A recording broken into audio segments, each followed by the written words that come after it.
What if a puppet came to life not by magic, but by its own decision? At the end of this story, you will discover a moral you will never forget. Pinocchio was no longer the naive wooden boy of the past. Now, he was a young carver who built conscious puppets, just as he once had been.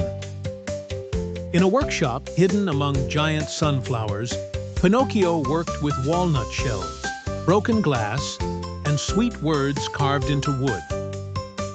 One night, while sanding a figure with mouse ears and a dragon's tail, a spark leapt from his hands. The puppet blinked. It was alive.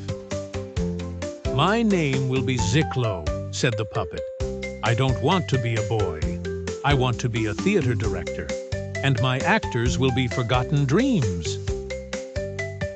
Pinocchio chuckled nervously. No puppet had ever asked for something so unusual. But Ziklo was different. He dreamed wide awake, and he dreamed boldly. The next day, Ziklo built a tiny theater inside a shoebox. The seats were empty nutshells, the curtain an autumn leaf. Soon, the abandoned dreams began to visit him. A castle without an ending, a song never sung, a dragon without wings. Every night, Ziklo welcomed them, listened to them, and gave them a role in his play. The audience, crickets, fireflies, and the occasional curious frog. But over time, Ziklo grew ambitious. "If I can bring forgotten dreams to life," he said, "why not control the future ones too?" Pinocchio warned him, "You can't force dreams. They are born from the soul, not from control." But Ziklo had already woven a curtain from ambition. That night, he premiered his new show, The Perfect Dream. It promised to show everyone what they most desired, not knowing there was a price. Animals gathered in the forest. No one wanted to miss the show. The sky was still. The stars seemed to hold their breath. When the curtain rose, the stage glowed like a sun. Each viewer saw their deepest dream. Some cried.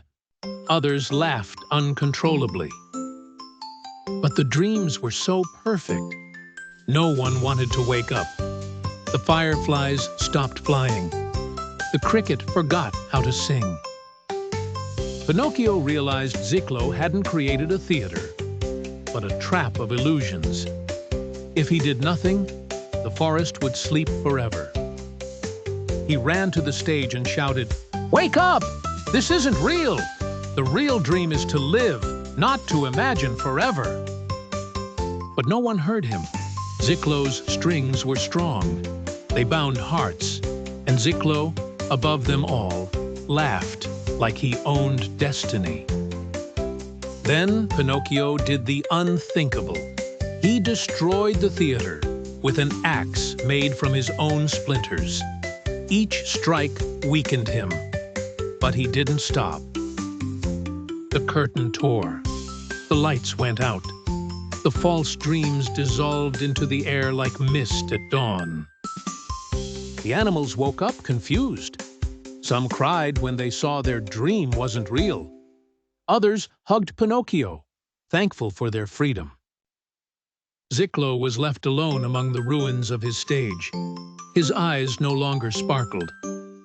"I just wanted everyone to be happy, even if it was a lie." Pinocchio approached, tired but firm. "Happiness isn't built on illusions. It's made of mistakes, lessons, and truth." Ziklo fell to his knees. For the first time, he understood what it meant to be real, to feel both sadness and joy without a script.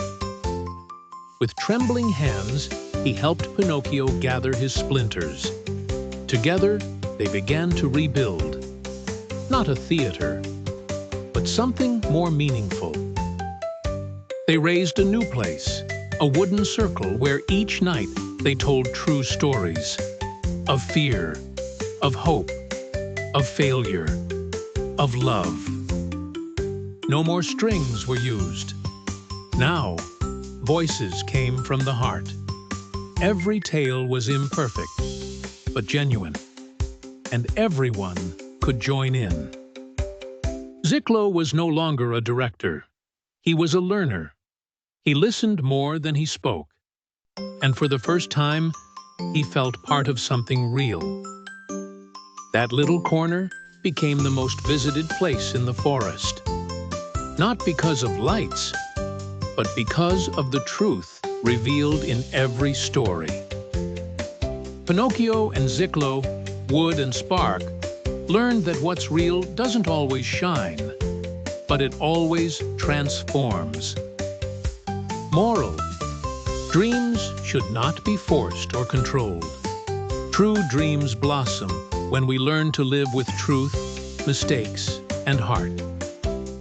See you very soon with more magical stories that will make your imagination fly and touch your heart in every adventure.